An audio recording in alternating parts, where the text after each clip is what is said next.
looking for a sponsor, I took my time. I went to a lot of meetings. I looked and I watched, and found the person that I wanted as a sponsor because she really believed in this program. She lived this program. She applied it to every part of her life and inside and outside the rooms.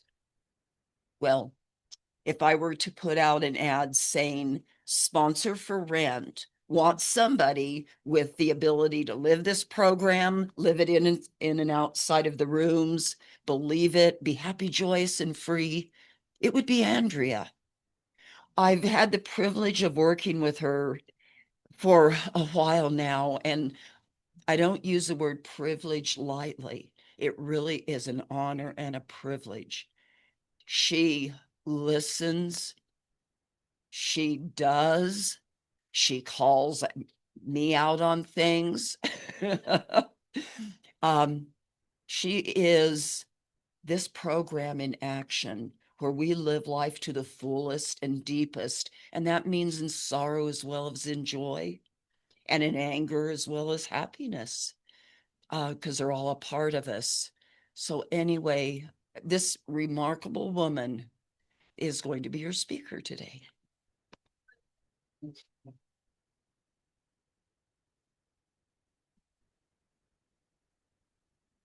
Oh, thanks, Linda. Happy birthday, Jim. Quarter of a century. That's not too bad. Can you guys hear me okay? Okay. My name is Andrea, and I am an alcoholic. Hi. So wonderful to see all of your beautiful faces here this morning. Um, yeah. So I guess I'm going to tell you what it was like, what happened, what I did, and what it's like now. So, what it was like, um, I don't want to spend too much time there because I spent a long time period of my life there. Um, and it was incomprehensible demoralization is pretty accurate for me. I was a pretty wild child.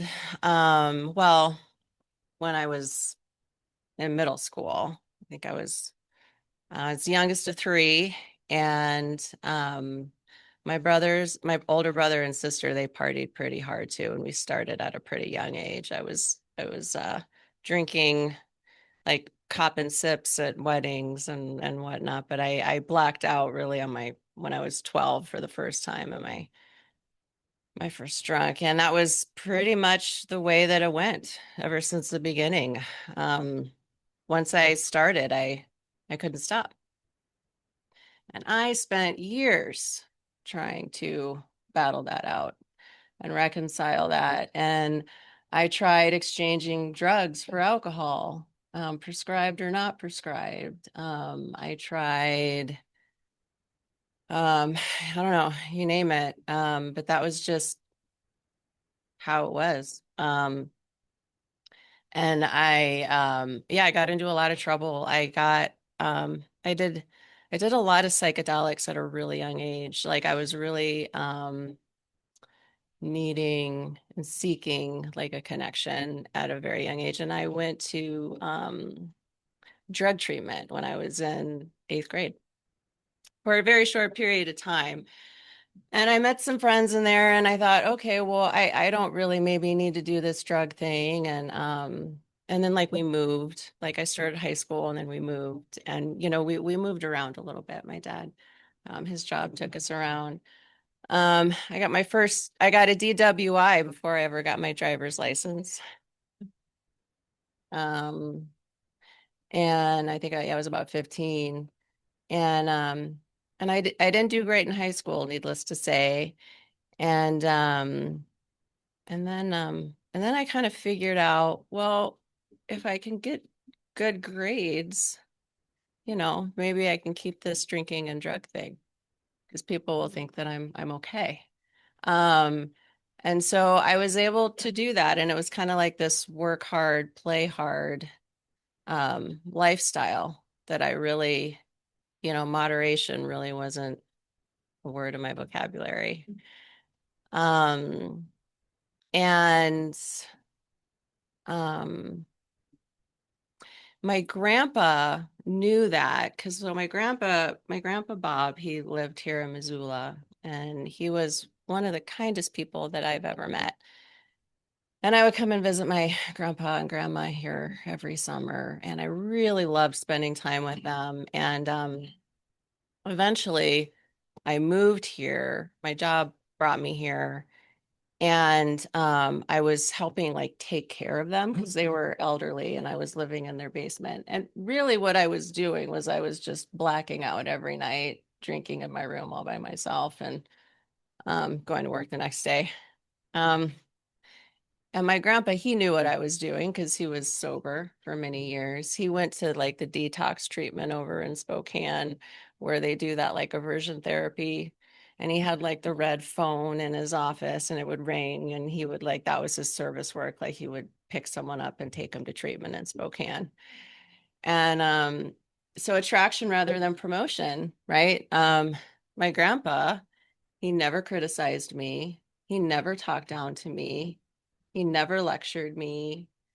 Um, and he would just take me out to lunch and he would talk to me and he would tell me, this is what it was like for me. This was how awful it was. And this is how much better my life has gotten since I stopped drinking.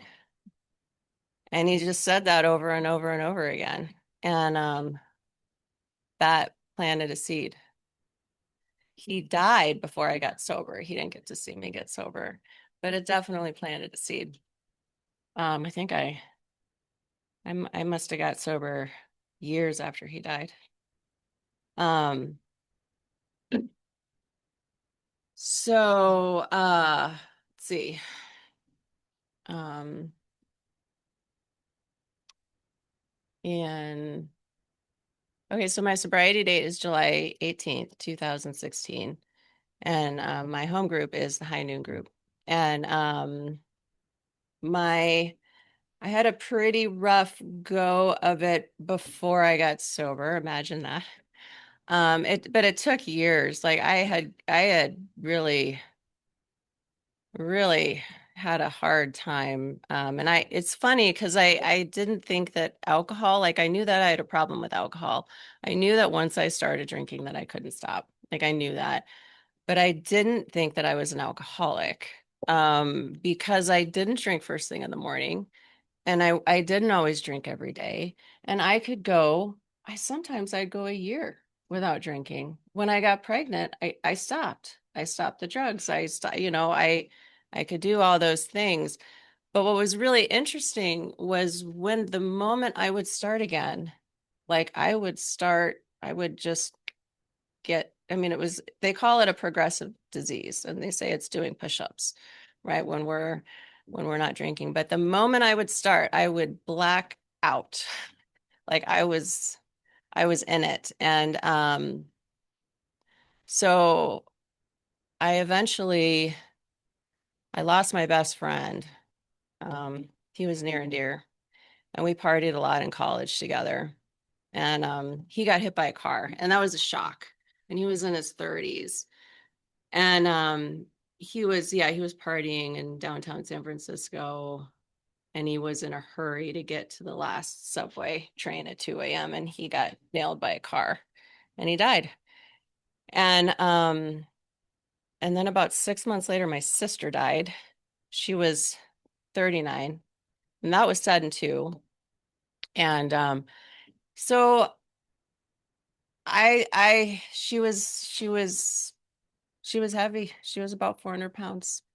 She was a wonderful human being. And I love her very much. And I can't imagine what my life would have been like without her. Her name was Karis. And she suffered a lot. And she had a problem with eating. And I think the alcoholism has many branches to the same tree. And that's been my experience. And yeah, that was just a real surprise. And I was still using and drinking at that time. I was trying to get off Adderall that I was having a real bad problem with at the time. And I struggled with that. I was prescribed it. and I have ADHD, believe it or not, but I still managed to abuse that one. And I let's see. And I got pregnant a little while later with my son, and I was able to stop. And I remember I stopped smoking, I stopped drinking, and I stopped the drugs. And I remember going to this like meditation class, and it was like this mindfulness meditation. Remember the Red Willow Center? Oh, well, I remember being in one of those classes, and I will never forget how awful it was just to be in my body, like just being in my skin. Um, and that was the first time I just really, really remembered that. And that wasn't when I got sober, believe it or not. I had my son and I got married. I really wanted good wedding photos. And I got them. They were amazing. Like they could have been on the cover of Montana Bride. They were so good. And that's what I wanted. And I got them. And then I just had this marriage where it was just was a disaster. But we had our beautiful son together. And I was in so I went I kept drinking after my son was born because that was my solution, right? And and uh and I remember one day like I got in a fight with my sister-in-law. It was a big one. And I was feeling self-pity and I was feeling sorry for myself. And it was like maybe 3 in the afternoon. And I sat down on the couch and I cracked open a beer and my friend was there. And she happened to have like 30 years recovery. And she helped me a lot with my son, too. She was kind of like a sister to me. She was pretty amazing. And she didn't say anything. I don't even think she looked at me with any bit of self-righteousness or anything like that. And she just said, okay, well, I'm going to go now. And if you want to come to a meeting with me sometime, let me know. And I don't know, that just kind of, I still probably at that point, I don't think, didn't think that I was an alcoholic. And I didn't think that that drinking was my problem. I still thought that people, places, and things were my problem. And if I could only get everybody in the world to do what I thought that they needed to do, then I wouldn't have to abuse these drugs and alcohol, damn it. And maybe I thought that I could a lot needed to lose a little bit of weight or something. But like maybe that was, but so so I went to a meeting in Lolo, at the Lolo Community Center. That was my very first AA meeting. And I remember, I don't remember much. Like I don't remember much of what people said, but I definitely remember how I felt. And I just felt like people were being really honest. And I really appreciated that. And they were like talking about things that I was surprised that they were talking about. And it was kind of reassuring in this odd way. Um, and I felt like I understood what they were talking about. And I was also just still so uncomfortable in my own skin. And it was just so hard to even walk into that meeting sober. I mean, I remember I didn't even like being at work meetings, not sober. Like it was hard for me to be around other human beings without being inebriated in some way. And I found, luckily, I got prescribed sedatives for that. So that would get me through the workday, right? So I'm not an alcoholic because I don't drink at work. I mean, that's what I told myself. Um, and a lot of good that did me. But I yeah, I looked at those steps on the wall and I remember thinking, oh my gosh, I have a hard enough time being in the same room as you people and being in my body here sober. How am I going to do what? And I remember especially that fourth step, it's like, how am I going to get through that fourth step sober? Because what I had been running from my whole life, it says, made us searching and fearless moral inventories of ourselves. I mean, that's what I'd really been running from my whole life. It was me. Um, my son does some really funny things. Like my higher power speaks to me through him. He's not my higher power. Let me make that really clear, but he does some really cute things. And um, when I had my fourth inventory book and I'd be writing in there, he was maybe 4 at the time, like right at the very end, he was drawing all these monsters and it was like the boogeyman, right? You know, that the big book talks about, that we're really running from the boogeyman. That was cute. But anyway, um, yeah. So I just, by some miracle, I just kept coming back and I don't really understand it. I was just, by some miracle, I was able to do that because that's what people told me to do. And I I started going to the Silvertip group. Um, and I got a service position there. Service is really important. I was able to open the meeting. And so I had to be there, right, to open the meeting. And then I think my first sponsor was like the GSR at the Lolo group. So I became the alternate GSR. And then, yeah, right now that works. And then I got to do the GSR for the Silvertip and the Lolo group. And that was pretty cool to see like how it all works, you know, behind the scenes. I think I remember sitting with Jim at one assembly one time. Um, and that was a big honor to be able to do that, to be trusted with stuff like that. And I didn't want to do it. I mean, most of the time I didn't want to do it. But I listened to my sponsor tell me that we needed to do service. It's important. And it was. It helps keep me sober. And let's see, what else? I think I'm just gonna read. How about that? Um, but the spiritual experience, the very last page here. Most emphatically, we wish to say that any alcoholic capable of honestly facing his problem in the light of our experience can recover, provided he does not close his mind to all spiritual concepts. He can only be defeated by an attitude of intolerance or belligerent denial. We find that no one need have difficulty with the spirituality of the program. Willingness, honesty, and open-mindedness are the essentials of recovery, but these are indispensable.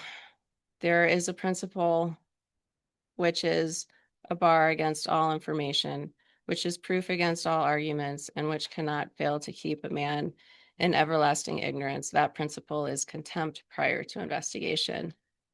Oh, I thought I was going to be on top of it and set a timer, but my sleep just went on. So I think I'm good. Okay. Um, yeah, and like I remember, so a lot of people talk about what it was like. I think what I really want to talk about is like how hard early sobriety was, because I don't know that everybody has that experience. Like I mean, I know early sobriety is hard for all of us. Um, but it just took me a long freaking time. Um, that's some towels, good. Yeah. Oh, you're welcome. Uh,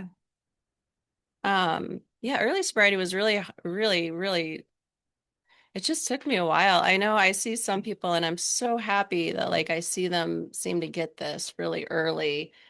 And it's just amazing. I think if you can get this stuff early, hats off to you. Because I had a sponsor once tell me, um, you know, pain is inevitable and suffering is optional.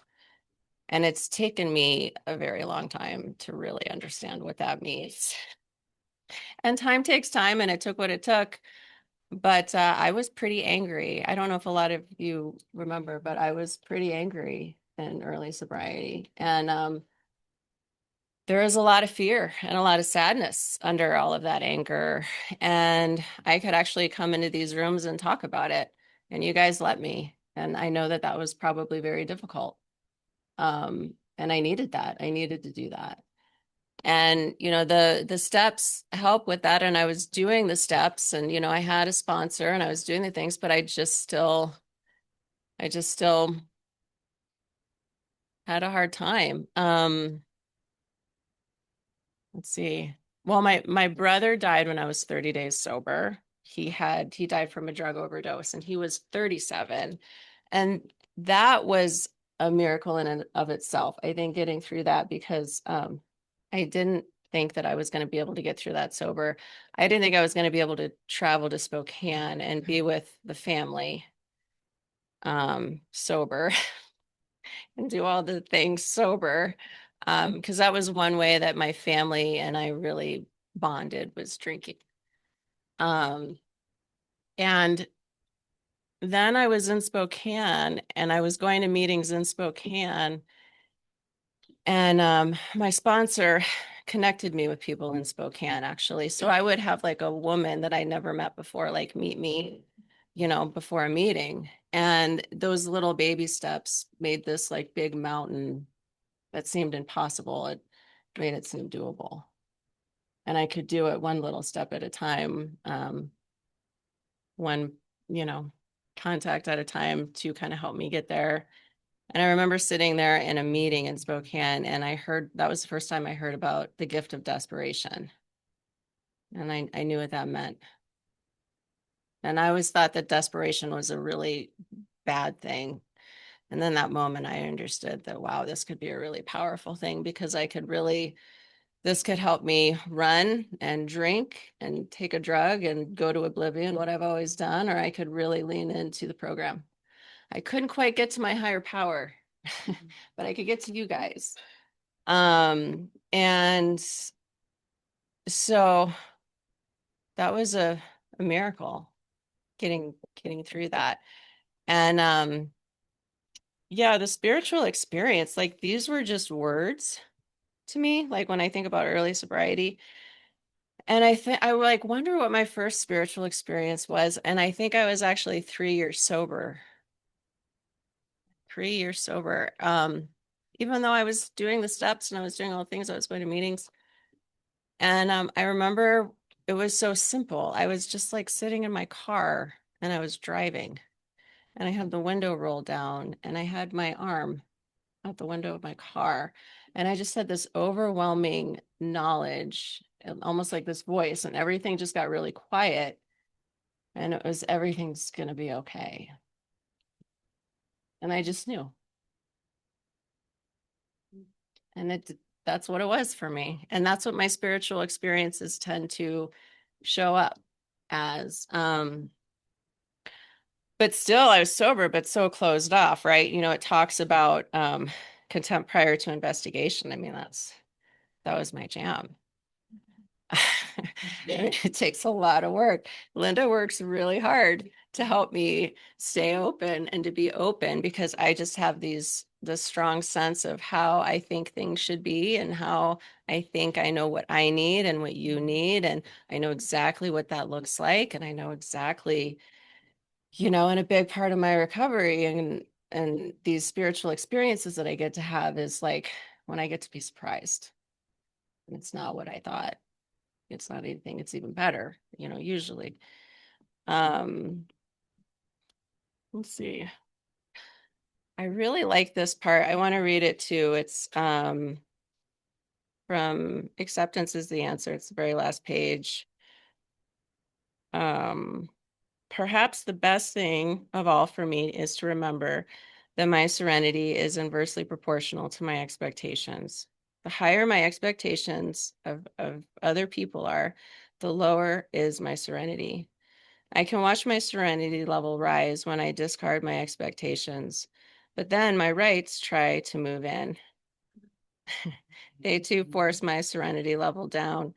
I have to discard my rights as well as my expectations by asking myself, how important is it really? How important is it compared to my serenity, my emotional sobriety? And when I place more value on my serenity and sobriety than on anything else, I can maintain them at a higher level, at least for the time being. Acceptance is the key to my relationship with God today. I never just sit and do nothing while waiting for Him to tell me what to do. Oh, wait. Yeah, no, that's the right page. Um, Rather, I do whatever is in front of me to be done. I leave the results up to him, however it turns out. That's God's will for me. I must keep my magnifying mind on my own acceptance and off my expectations, for my serenity is directly proportional to my level of acceptance. When I remember this, I can see I've never had it so good. Thank God for AA. Oh, yeah. So this is like for me, this is the good stuff. Like I think what I was looking for with drugs and alcohol, and it never filled that, right? It was always this awful lie because I would take alcohol and drugs and it was just like the void would just get bigger and bigger and more massive. Um, but what I was looking for was like feeling this sense of peace that this reading really helps me, speaks to. And I get in these rooms and I get from AA. I mean, I didn't think that I would find it here. And so no matter what is going on in the world, they talk about having serenity and calamity, like that's real. And a lot of, for me, it's the steps and higher power and knowing that I don't have to do it alone, you know, to get there, because you guys told me that I don't have to. I don't always want to not do it alone though, but I know that that's not what I need today. Um, and my magnifying mind, yeah, because whatever I focus on, it gets bigger. Part of my suffering in early sobriety was I was so focused on my husband's self-centeredness and his drug addiction. I couldn't see how poorly I was behaving, yelling and it just anger and um yeah, I think my son bore the brunt of that resentment. We got a divorce, and I think he met another woman that he worked with, and they ended up getting married pretty close soon after our divorce. And that may be perceived or real, whether he did or not, it doesn't matter. The point that I want to make, though, is that that was a resentment that I held on to for a very long time. And I was about 4 years sober, and I was in such misery because of that resentment. Um, it was escalated. Uh, there was court stuff. Him and his new wife were trying to get custody of my son, and it was really ugly.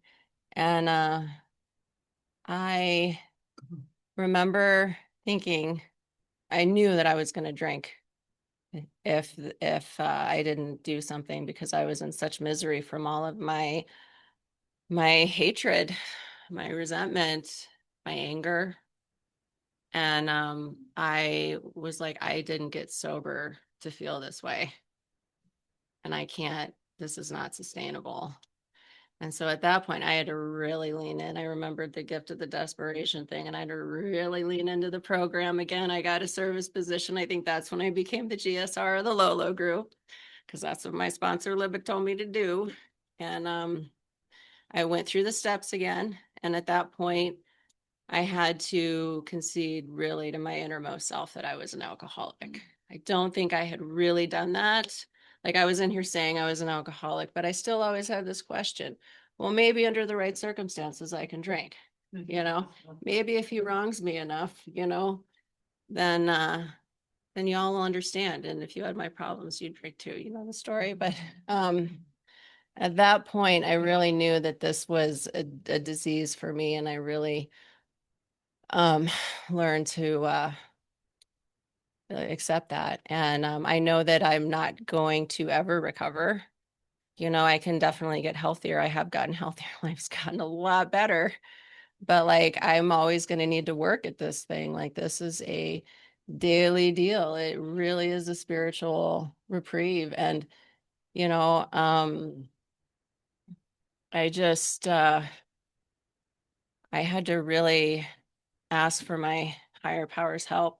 I want to talk about higher power for a minute too, because I'm just really grateful that you guys never told me what my higher power needed to look like or who it was or what it was. Because if you had, I wouldn't have stayed. And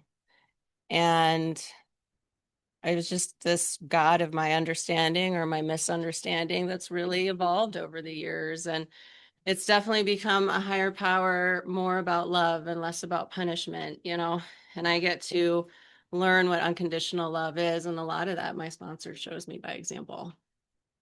And she teaches me how to love.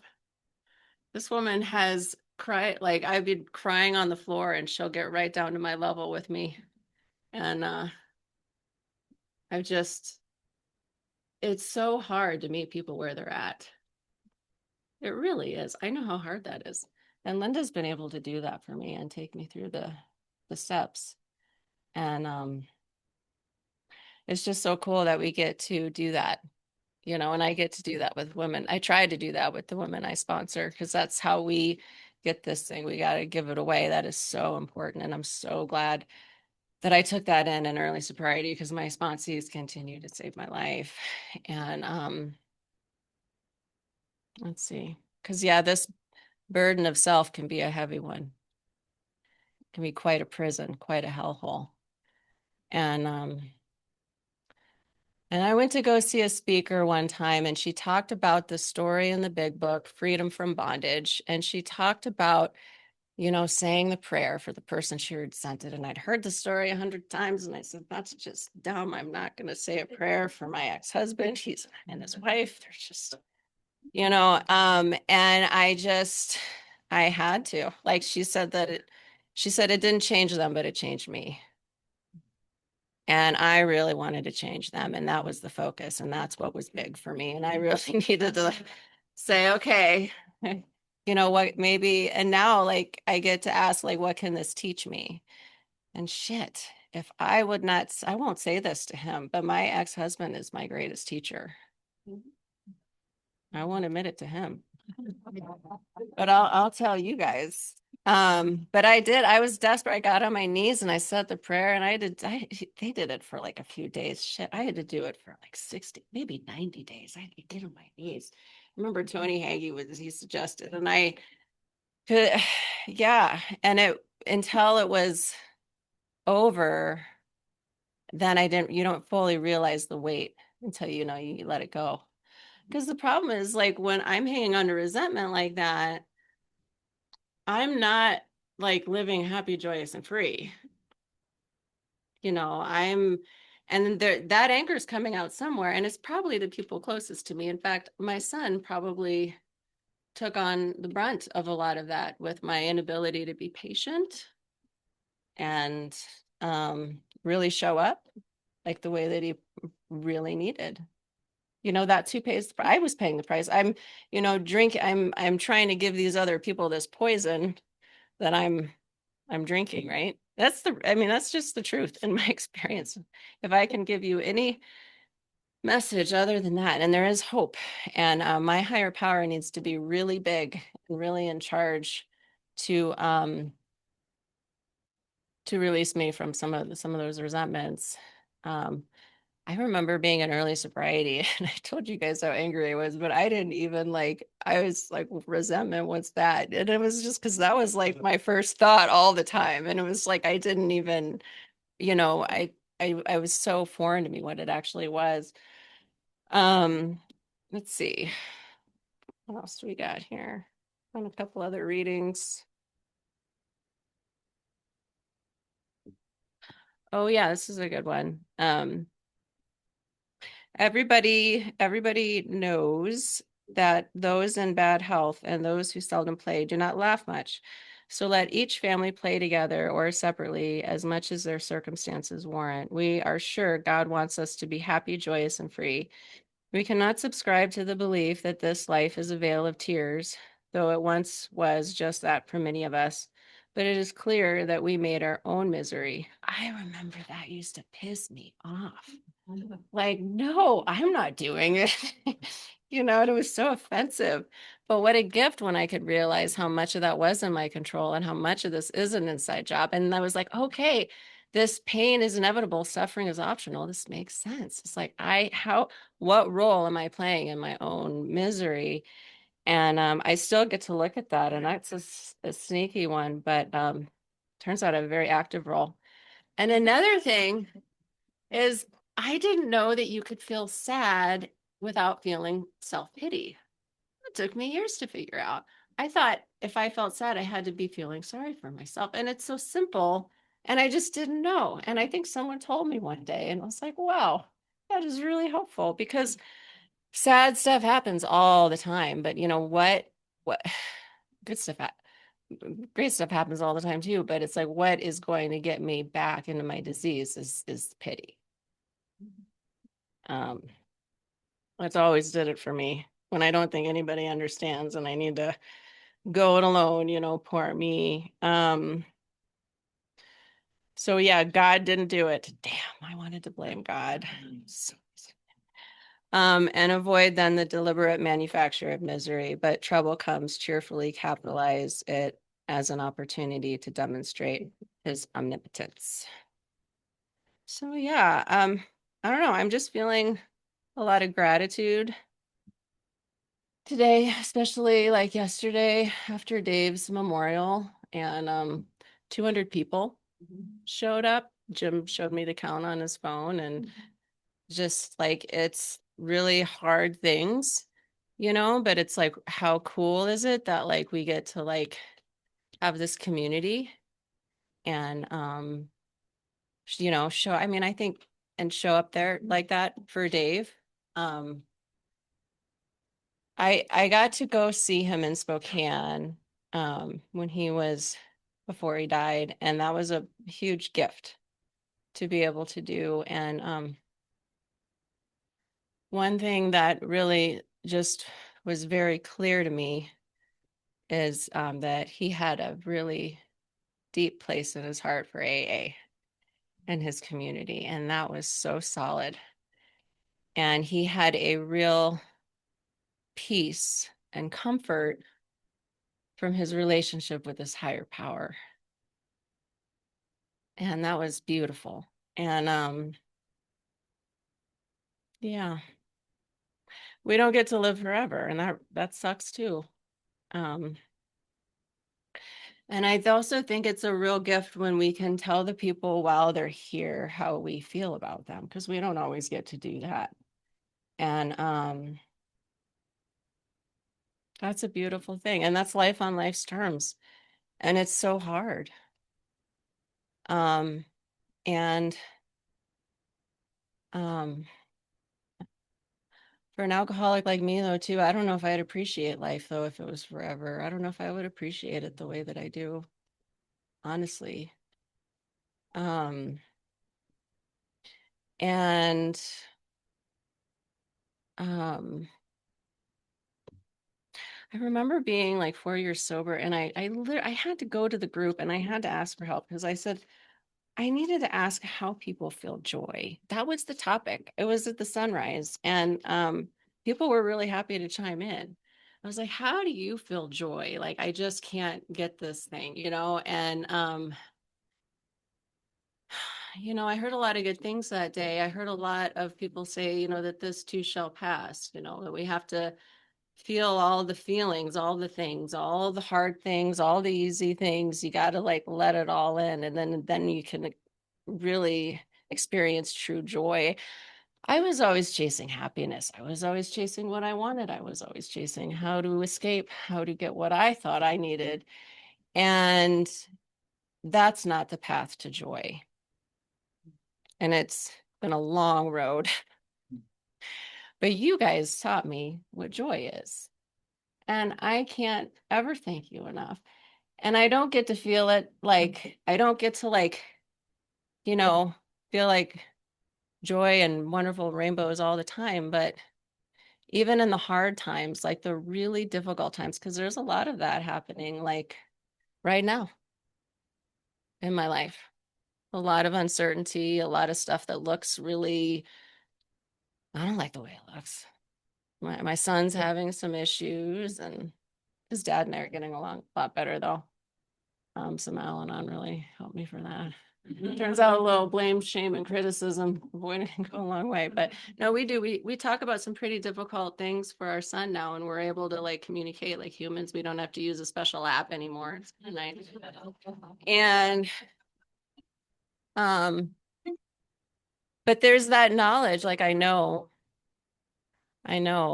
that it's gonna be okay.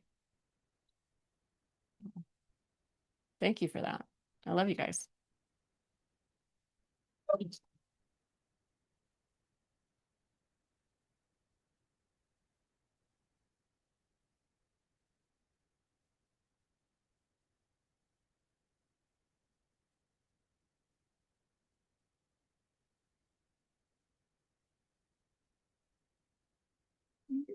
Let's see that.